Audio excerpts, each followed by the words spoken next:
Bonjour à tous, aujourd'hui on parle d'un précurseur avec Mitsubishi dans le domaine de l'hybride rechargeable. On fait l'essai de l'Eclipse Cross PHEV, souvenez-vous, juste avant ce modèle-là il y avait l'Outlander qui a été le modèle hybride rechargeable le plus vendu dans le monde en 2020. L'Eclipse Cross, d'ailleurs c'est pas facile à dire, hein, c'est le petit frère de l'Outlander. Petit frère pourquoi? Parce qu'il fait 30 cm de moins, c'est un SUV qui fait 4,40 m de long. Plutôt sexy hein, par rapport à son grand frère. D'ailleurs, il a été complètement redessiné par rapport à la génération précédente d'Eclipse, qui avait un look un peu trop manga. Cette fois, on a affiné les lignes et vraiment, ce restylage est plutôt réussi. Évidemment, ces 30 cm qu'on a perdus, on les paye quelque part. Et on les paye en particulier en termes de capacité de chargement, puisque le volume du coffre passe de 526 litres sur un Outlander, c'était une vraie familiale, à 328 litres sur cette Eclipse Cross. Et c'est vrai que quand on part à 5 avec les bagages, il faudra faire des économies sur le chargement. À l'arrière, l'espace aux jambes est correct, mais ce qui pêche un peu, c'est la garde au toit. Les passagers qui mesurent plus de 1,80 m auront sans doute la tête qui touche le plafond. Sinon, la qualité de fabrication est plutôt au-dessus du standard habituel Mitsubishi. Bon, un cran en dessous quand même des meilleures productions européennes, mais il y a eu des vrais progrès. Bon, la présentation du tableau de bord et de la console centrale est archi classique, mais en revanche, on a un équipement qui est plutôt complet. Dès la finition de base, les sièges sont par exemple chauffants. Et puis sur cette version haut de gamme, on a même des sièges à réglage électrique avec une sellerie cuir. Bon, pas extraordinaire en termes de qualité, mais c'est livré en série. Vous avez aussi un double toit panoramique en verre, un système d'affichage tête haute, je ne sais pas si on le voit bien avec le contre-jour. En revanche, côté graphisme, par exemple, la navigation TomTom est un peu dépassée, on va dire qu'on a 5 ans de retard. Et globalement, ce qu'on appelle l'interface homme-machine n'est pas des plus modernes.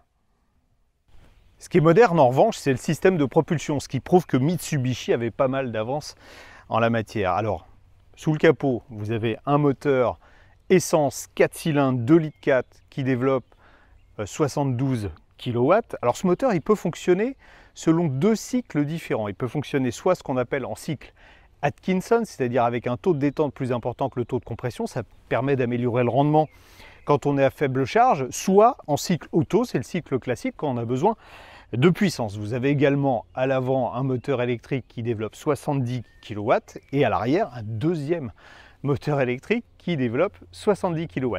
Et tout ce petit monde, eh bien, ça peut fonctionner selon divers modes. Il y a tout d'abord le mode 100% électrique quand la batterie 13,8 kWh est chargée. Ensuite, quand le niveau de la batterie baisse, le moteur thermique va se mettre en route. Il ne va pas entraîner les roues, il va entraîner un générateur pour fournir de l'électricité pour alimenter les moteurs électriques. C'est ce qu'on appelle un mode hybride série. Enfin, pour améliorer le rendement, au-dessus de 65 km/h, on va avoir ce moteur thermique qui va être embrayé sur les roues. Il y a un petit embrayage et il va entraîner à son tour les roues. C'est ce qu'on appelle un mode hybride parallèle. Et le plus fort dans tout ce fonctionnement complètement dingue, c'est une vraie usine à gaz, c'est que quand on est au volant, vous allez le voir, on ne se rend absolument pas compte de la transition entre les différents modes. Alors on peut suivre sur la petite animation sur l'écran central les différents modes de fonctionnement. Là, vous voyez, on est en 100% électrique. Alors on dispose d'une puissance de 95 chevaux en 100% électrique. Quand on est ensuite en hybride série, on a une puissance de 177 chevaux. Et ensuite, quand on est en hybride parallèle avec le moteur qui est repassé, le moteur thermique qui est repassé en cycle auto, on a la puissance maxi 188 chevaux. Franchement, même en électrique, on a une puissance qui est largement suffisante. D'ailleurs, la vitesse maxi est de 135 km/h. On va dire que ça suffirait pour aller n'importe où. Et puis surtout, on a cette grande douceur. C'est ça qui est le plus surprenant, parce que la route sur laquelle on est là en ce moment, elle est plutôt mauvaise. Et avec le confort des suspensions et le silence dans l'habitacle, parce qu'on n'entend pas pratiquement le moteur thermique se met en route. On va tout à l'heure essayer de le solliciter un peu plus pour le faire chanter, mais il est extrêmement discret. Normalement, c'est la voiture qui choisit le mode de fonctionnement, mais vous pouvez forcer, vous avez vu, il y a un petit bouton EV qui permet de forcer le mode électrique. Vous avez un autre commutateur ici qui s'appelle Drive Mode, et celui-là permet de sélectionner le fonctionnement des 4 roues motrices. Dans les différents modes, vous avez un mode normal, ensuite vous avez un mode snow pour la neige, gravel évidemment pour les cailloux. Tarmac, ça permet d'avoir la puissance maxi et la meilleure motricité sur les 4 roues. Et puis la dernière position, tout en bas, Eco, évidemment, tout est dans le nom. De part et d'autre du volant, vous avez des petites palettes qui servent en fait à régler la récupération d'énergie. Alors là, on est sur la position B5, c'est-à-dire que c'est pas du one pedal drive, la voiture ne va pas s'arrêter quand on va relâcher la pédale d'accélérateur, mais ça permet pratiquement de rouler en agglomération sans freiner. Ensuite, je peux régler le niveau, il y a 5 niveaux de réglage en fait, je peux aller jusqu'à B0, et B0 c'est presque de la roue libre en fait, et c'est ce qui permet de faire les plus grandes économies de carburant, contrairement à ce qu'on peut imaginer.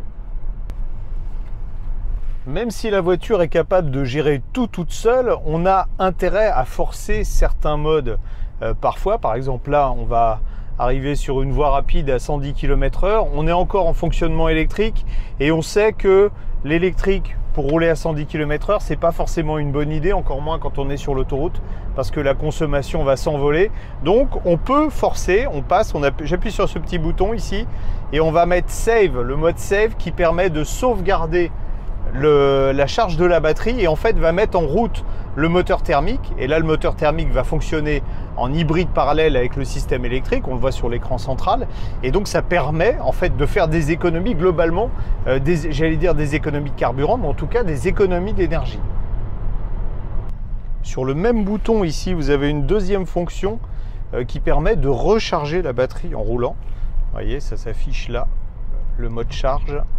Bon, évidemment, ça c'est si vous devez rouler dans une zone où les véhicules thermiques sont interdits, que votre batterie est vide, mais écologiquement parlant, c'est pas du tout une bonne idée. Chez Mitsubishi, c'est un peu comme chez Rolls-Royce, on a toujours une puissance suffisante, c'est vrai, regardez. Il y a un petit temps de latence, c'est vrai, mais les accélérations sont très correctes pour un engin qui fait pratiquement 2 tonnes, 1 tonne 9.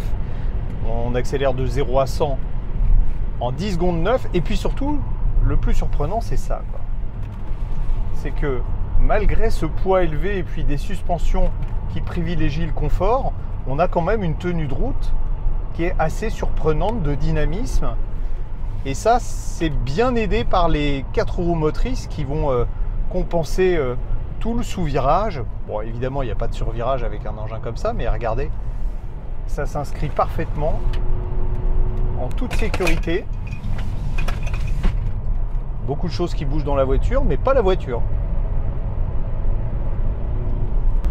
Le chapitre consommation, voilà qui va donner certains mots de tête, je pense, à des petits camarades journalistes, parce que c'est pas simple d'arriver à relever les consommations sur un véhicule hybride rechargeable comme celui-là, qui a plein de modes de fonctionnement différents.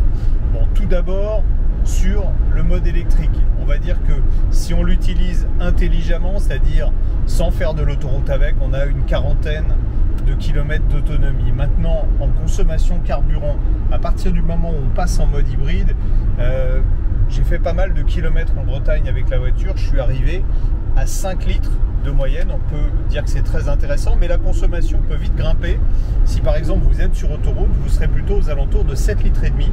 Alors dans un cas, ça va être mieux que certains modèles concurrents, et puis dans l'autre, ça va être un tout petit peu moins bien. Alors côté recharge, Mitsubishi nous a gâtés, hein, parce que vous avez alors une prise classique qui va permettre sur la cafetière chez Mémé de recharger en 7 heures. Ensuite, si vous avez une prise 10 ampères, eh bien ça diminue en 6 heures et même 4 heures en 16 ampères avec une wallbox. Et surtout, vous avez à côté une prise au standard CHAdeMO qui permet de faire de la charge rapide. Alors le problème, là on peut faire la charge 80% en 25 minutes. Le problème, c'est que ce standard CHAdeMO, qui est un standard japonais, va disparaître en Europe. Jusqu'à présent, on avait des bornes tri-standard. Maintenant, il n'y aura plus que du combo CSS sur les bornes de charge rapide. Donc, dans quelques années, il sera peut-être plus possible de faire de la charge rapide. Mais on peut se poser la question sur un hybride rechargeable, est-ce que de la charge rapide c'est vraiment intéressant, surtout quand on voit les tarifs qui sont pratiqués sur les bornes de charge rapide. Pour ça, je vous laisserai seul juge. Il commence à faire chaud, alors je me suis mis à l'ombre pour la conclusion de cet essai sur le Mitsubishi Eclipse Cross PHEV. Alors c'est un véhicule qui souffle le chaud et le froid. Certes, Mitsubishi dit qu'à 39 990 €, c'est le SUV 4 roues motrices hybride rechargeable le moins cher du marché, mais cette version-là coûte quand même 47 490 € en finition haut de gamme InStyle. On peut bénéficier de 2 000 € de bonus jusqu'à la fin du mois de juin. Après, ce sera plus que 1 000 €, donc ça reste quand même assez cher. Et puis surtout, c'est cher par rapport à un Outlander. Il n'est plus vendu aujourd'hui, mais un Outlander était à la fois plus puissant, plus grand, donc surtout beaucoup plus familial que celui-là. Il coûtait 500 € de moins. Je serais Mitsubishi, je réadapterais un tout petit peu mes tarifs et là, ça deviendrait un choix extrêmement pertinent.